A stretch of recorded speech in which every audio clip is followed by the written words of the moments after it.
ओह God, resume फिर से reject हो गया। क्या आप भी इसी बात से परेशान हैं? तो ये वीडियो आपके लिए है। Hi, I am Mohit Chhabra, ex Salesforce, ex Walmart. Subscribe to the channel for your dream job and now let's start the video. Resume एक डॉक्यूमेंट होता है जिसके अंदर हम अपना एक्सपीरियंस, स्किल्स, अचीवमेंट्स, एजुकेशन सब कुछ मेंशन कर देते हैं और फिर ये डॉक्यूमेंट हम कंपनी के साथ शेयर कर देते हैं। अब ये रिज्यूमे को देख के कंपनी डिसाइड करती है कि वो हमारा इंटरव्यू लेना चाहती है या नहीं। रिज्यूमे बहुत ही ज्यादा इंपॉर्टेंट है क्योंकि ये फर्स्ट इंप्रेशन क्रिएट करता है कंपनी एंड इंटरव्यूअर के माइंड में। आपकी कुछ रिज्यूमे में गलतियां इतनी भारी पड़ सकती हैं कि अगर आपका रिज्यूमे शॉर्टलिस्ट ना हुआ तो आप इंटरव्यू ही नहीं दे पाओगे, और अगर इंटरव्यू नहीं दे पाओगे तो अपने ड्रीम जॉब कैसे क्रैक करोगे। आगे बढ़ने से पहले एक बेसिक फैक्ट को चेक कर लेते हैं। जनरली ऑन एवरेज 30 से 50 कंपनीज में अप्लाई करने के बाद किसी को एक सॉफ्टवेयर इंजीनियर का रोल ऑफर होता है। सो अगर आप 3 से 4 कंपनीज में अप्लाई करने के बाद रुक गए हैं तो ये बिल्कुल भी सही नहीं है। आपको ज्यादा से ज्यादा कंपनीज में अप्लाई करना है, तभी जाके आपका कहीं पे इंटरव्यू शेड्यूल होगा। अब बात करते हैं रिज्यूमे में कॉमन मिस्टेक्स के बारे में। Number 1, not highlighting things on the top. On average कोई भी इंटरव्यूअर जनरली 7 सेकंड लगाता है आपका रिज्यूमे स्कैन करने में। तो ये सिंपल सी बात है कि अगर आपके रिज्यूमे में कुछ भी यूनिक नहीं है, बहुत ही कॉमन है, तो आपका रिज्यूमे रिजेक्ट हो ही जाएगा। तो इसलिए आपको रिज्यूमे में चीजों को हाईलाइट करना है, वो भी शुरुआत में, मतलब टॉप ऑफ द रिज्यूमे,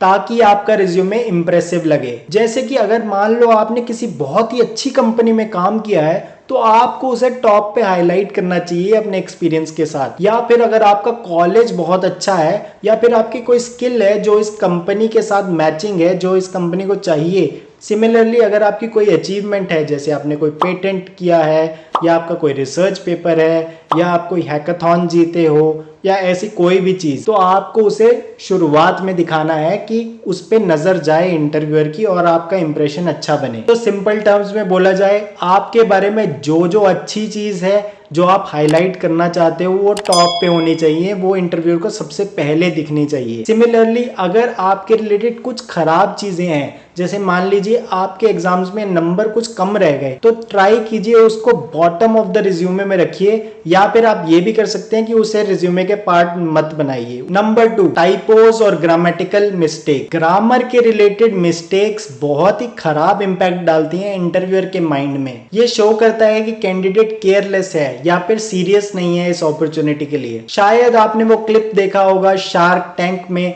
जब एक कंपनी अपनी पिच प्रेजेंट कर रही थी और जोमेटो के फाउंडर ने ये नोटिस किया था कि उनके फोन नंबर में एक मिस्टेक थी। उन्होंने 10 डिजिट्स की जगह 9 डिजिट का फोन नंबर दिया हुआ था, और उन्होंने ये भी कहा था कि जनरली रिज्यूमे को रिजेक्ट करने में 1 सेकेंड लगता है अगर उसमें ग्रामर रिलेटेड कोई मिस्टेक हो तो मेक श्योर करिए कि आप ऐसी मिस्टेक्स मत करें। कोई भी टेक्नोलॉजी और हर एक चीज का नाम आपको बिल्कुल सही से लिखना है और उसमें कोई भी ग्रामर रिलेटेड या टाइपो मिस्टेक नहीं होनी चाहिए। Number 3, unprofessional email and missing contact information. cuteprogrammer@gmail.com या फिर cooldeveloper@gmail.com या फिर I am the boss@gmail.com। इस तरह की अनप्रोफेशनल ईमेल आईडी से आपका रिजेक्शन ऑलमोस्ट पक्का है। मेक श्योर करें कि आप प्रोफेशनल ईमेल आईडी ही रखें ताकि उसको देख के इंटरव्यूअर डिस्ट्रैक्ट ना हो। आपको अपने रिज्यूमे में कुछ भी अनप्रोफेशनल चीजें नहीं रखनी। इसके अलावा कई बार रिज्यूमे में बेसिक कॉन्टैक्ट डिटेल्स जैसे कि ईमेल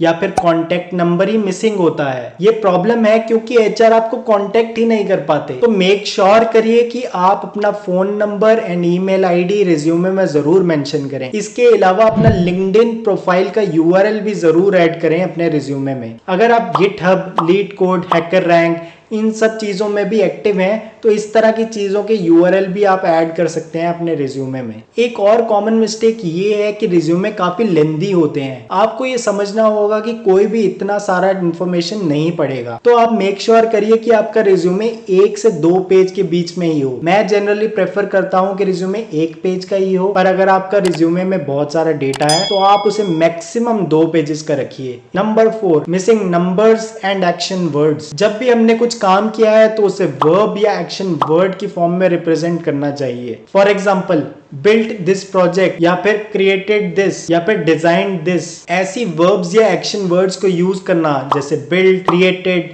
डिजाइन एक पॉजिटिव इंपैक्ट डालता है इंटरव्यूअर के माइंड पे। इसके अलावा आप नंबर्स या स्टैट्स या फैक्चुअल डेटा का यूज कर सकते हो अपने एक्शन से क्रिएटेड इंपैक्ट को शो करने के लिए। फॉर एग्जांपल मेरे इस टास्क के थ्रू 23% ऐप परफॉर्मेंस में इंप्रूवमेंट आई। बस आपको इसके अकॉर्डिंग लिखना है कि उनके रिलेटेड अगर इंटरव्यूअर आपसे कुछ क्वेश्चंस पूछे तो आप उनको एक्सप्लेन कर पाओ या उनके जवाब दे पाओ। आई होप इस वीडियो से आपके कुछ डाउट्स क्लियर हुए होंगे। अगर आपके कोई और डाउट्स हैं तो कमेंट्स में जाके लिखिए। बाकी इंटरव्यू के मिस्टेक के लिए मेरी इस वीडियो को जरूर रेफर करिए। All right then, this is Mohit Chhabra signing off. Subscribe to the channel and thanks for watching.